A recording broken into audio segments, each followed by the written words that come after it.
Today we are delighted to have with us Jan de Wit of DDP. Jan, welcome and congrats on your success. Hi, Roy. Thank you for the invitation. And as I'm sure everyone knows, DDP is a highly innovative storage solution provider for media applications. We're looking forward to the discussion. So Jan, to begin with, please tell us a bit about yourself, what you do at DDP, and a bit about the history of the company. Yeah, well, Artist Technologies is owned by Bart Thyssen, the technical director, and Jan de Wit. And we are both music lovers and musicians. And our first systems were sold to audio studios back in 2006. That's the start. Using Pro Tools still then with the DEA engine. Nobody else could do that, but we supported the DEA engine with Pro Tools. And we have been doing this for more than 15 years now. And we got to know CineSys back in 2010 when Brent was pointed to us by Univision, the Spanish network. They were looking for a shared storage solution then for the Olympic Games in South Africa. I think it was South Africa, or I think it was the Olympic Games. We have a very strong, long relations with our distributors, dealers, and many customers globally. And the only thing we try to do is to provide the best M&E solutions for the best price and have the least possible issues. Issues is important, not to have any issues. And when there is an issue, to solve it quickly. It's one of the reasons why we developed AVFS. Yeah, excellent. Thank you. And that leads right into my next question. I was going to ask you to just, if you could, give us an overview of your AVFS Ethernet SAN architecture. I'm gladly to do that. The AVFS SAN high availability file system evolved from what we have been doing all these years and uses a key value database technology, modern technology. Because we couldn't find a proper file system for media and entertainment, we decided to develop AVFS. As a SAN file system, AVFS uses standard iSCSI protocol in all our DDP products. In addition, the DDP 10EF and high availability DDP solutions can use the NVMe-oF fabric RDMA protocol. The high availability DDP solutions, yet again, go one step further and can also be delivered with fiber channel. For low bandwidth requirements and push-pull, also SMB can be used. AVFS is a single file system. You should not confuse this with the phrase single or one namespace. When that phrase is used, it means that there are multiple file systems underneath the one namespace. Then often are limitations which are not there with a single file system, like project caching, the use of hard links, and native Avid media files project sharing and bin locking support, and only possible within one file system. The caching mechanisms in AVFS is unique. Another special AVFS feature is that any folder, subfolder, sub-subfolder can be given volume properties.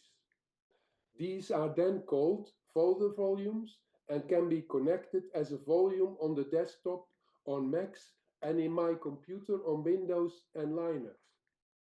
A third feature is that access right management is folder and not file-based. Exactly what is needed when working in media and entertainment. And last but not least, because AVFS is developed in-house and runs on all DDP systems, any support issue can be dealt with quickly and almost immediately. Excellent. Thank you, Jan. All really important features. I know the folder volumes, our customers love that feature. So that's really key.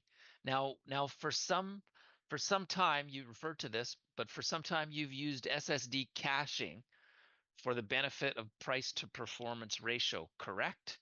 Yes, And if you could tell us a bit more about the design philosophy and the benefits of this for your customers. yes. Roy, unfortunately, we need to dive a bit deeper into the technology now to explain the advantages Excellent. of Excellent. AVFS. On any shared storage system, you find a directory tree which shows what's on the storage. Easy. Now let us ask the question, can I freely copy and move files around on the storage without affecting the directory tree? At first sight, this question sounds weird. Normally, when you do a copy or move, you select files or folders and then move or copy these, and it shows in the directory tree that files on the storage have been moved or copied. However, state-of-the-art shared storage systems consist of different groups of physical storage, such as hard disks, SSDs, tapes, or groups of hard disks of different capacities on premises or in the cloud. To manage such systems, the file system with its directory is kept independent from where the file data is stored. This creates the possibility to move the file data around internally between these groups without affecting the directory tree. A limitation, however, is that in many cases, during such a move, at some point, no one can access such file. Mind you, these are internal moves, so a copy without affecting the directory tree doesn't sound like a possibility at all. With AVFS, we have gone that extra mile and implemented an internal move and copy mechanism which can be used while operators access files as they see fit without hiccup for the operator. It is a fact that SSDs are fast and can easily handle audio, video, and film. But compared to hard disks, they are still much more expensive.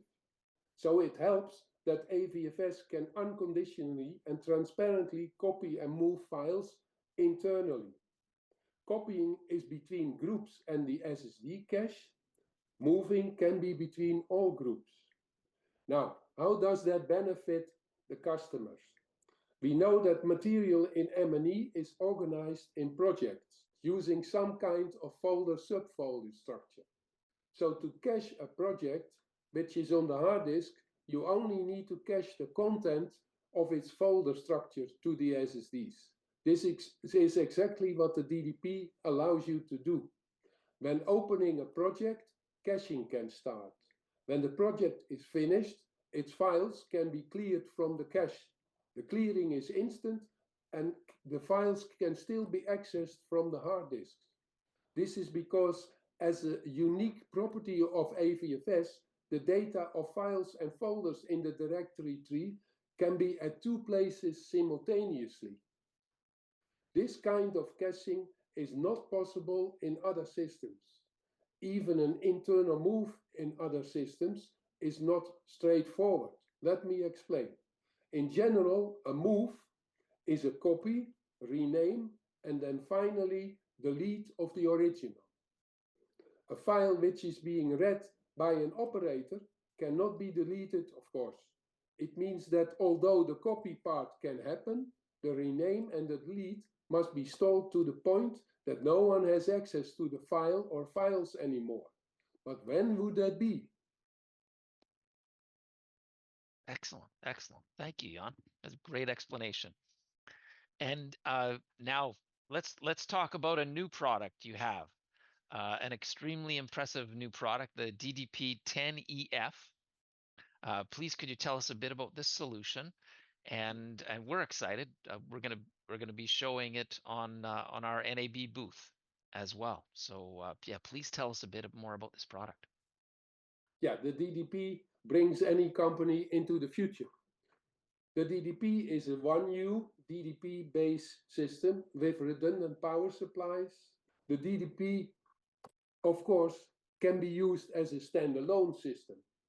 But since the DDP-10AF uses AVFS under the hood, it can also be used as a cache when one or more hard disk storage arrays are connected. When that is the plan, an EX card must be installed in the available PCIe slot.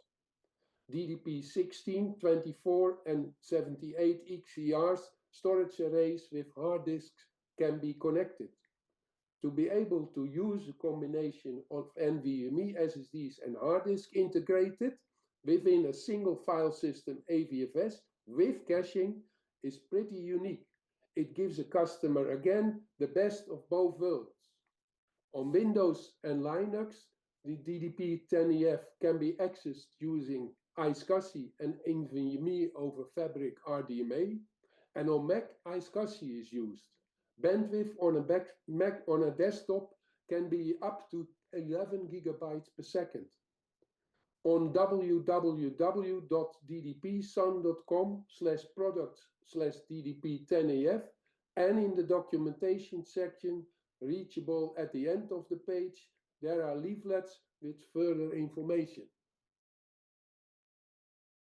Wonderful, wonderful. Now I'm intrigued by NVMe over Fabric slash RDMA. Could you please tell us a bit about the benefits of this protocol? Right, easy enough. NVMe over Fabric stands for a fabric of NVMe disks. It used to be SCSI, SATA, and this is NVMe, and because you have bunches of NVMe disks, it's called a fabric. But in M&E, you also need data protection. So a bunch of NVMe disks, whatever reliability they have, you still need RAID 5 or RAID 6 protection.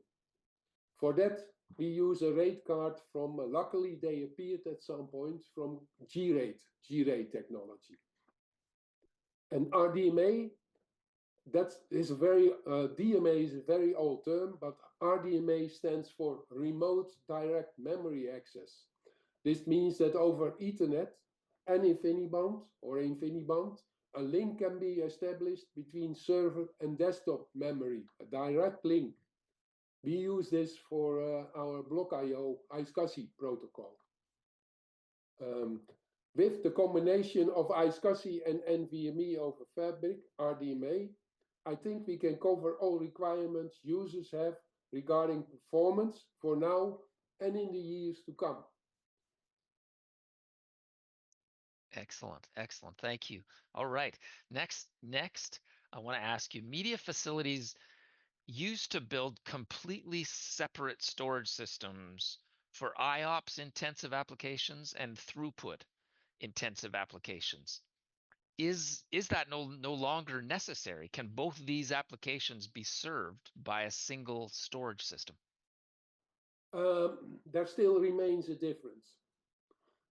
But I don't think it's that important anymore in M&E, in contrast to Office database applications. With IOPS, you talk about read-write of millions of small 4 kilobyte files, for example. With streaming, it's kind of opposite. Of course, the less latency, which you have with SSDs, the higher the IOPS. But more important is the way how sharing is done. The read-write locking. Systems optimized for IOPS use range locking to prevent unnecessary OS cache invalidations when small blocks are written. Those typical database applications are not common in media and entertainment. Audio files can be small, are small, but DDP is largely favored in this audio market. Video files are large, so IOPS do not play a role there. TIFFs, EXR, DPX are not small files either, and the AVFS metadata handling is largely optimized for these frame sizes files. Okay. Thank you, Jan. All right, now are the lines between the NAS and the SAN becoming blurred? Yes, they are. Yes. Uh, Between NAS and SAN, yes, the difference certainly gets blurred.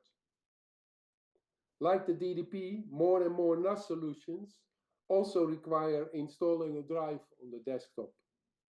Of course, there are many companies offering open source NAS solutions with XFS, ZFS, X2FS, etc. under the hood or Windows. There is nothing wrong with that. But if I were an owner of, let's say, a post-production company with 10 seats, I would go for one of the hybrid DDP solutions because it gives me project caching within a single file system, and I wouldn't have to worry too much about overloading the system. Best of both worlds, so to speak. No matter how big the installation grows, with DDP there is always a single file system, no matter what you add on. With NAS, you quickly come into the namespace world. Right. Gotcha. Gotcha. Okay. Now here's a forward-looking question. So what if you would please tell us what does the future of storage systems for media applications look like? Yeah, that's one is always on our mind here. I'm You sure. understand, of course, yes? Yeah, yeah. I can only look at the future of M&E and the DDP in relation to that, because that is what is keep us busy. DDP is on-premise shared storage, plain and simple. If you want to have it in the cloud or use a mixed environment, we are not the first to think of. Of course, a company using DDP by using, for example, Archivare can also back up or archive to the cloud, and companies on different sites can work together by using Archivare Synchronize. But regarding internet access, security becomes more an issue these days. Sure. If you want to stay away from this, the best is to have a transfer room in your facility with a proper virus scanner and our mover checker solution, and disconnect the production computers from internet and have a DDP in your facility. And when you have doubt about some activity, you can use the audit facility within the DDP. After all, if you work with sensitive material from a customer, they trust you to keep it secure. If you move that to the cloud, the customer will ask you, is it safe? That question can never be answered with a simple yes, then. As for AI, that is just beginning. And eventually, there will be no more need to access data centers for that. And you can use it on premise. As you can see, we are convinced that the DDP range of on-premise products is here to stay for years to come. Good answer. Good answer. That gives us a good feel, Roy. Yeah, I'm sure. I'm sure. Yeah, and I agree completely. Now, here's another forward-looking question, but will hard disk drives eventually be completely replaced by solid-state storage? And if so, how soon do you think that would happen? Well, the answer is no. Hmm.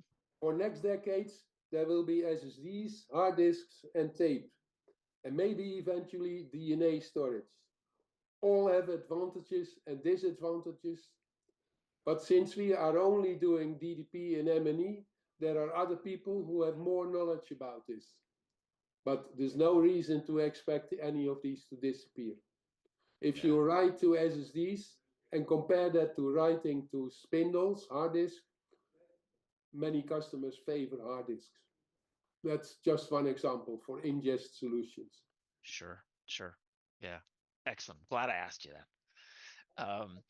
Now we're rolling into the end here, Jan, but is there anything I have not asked that you would like to share?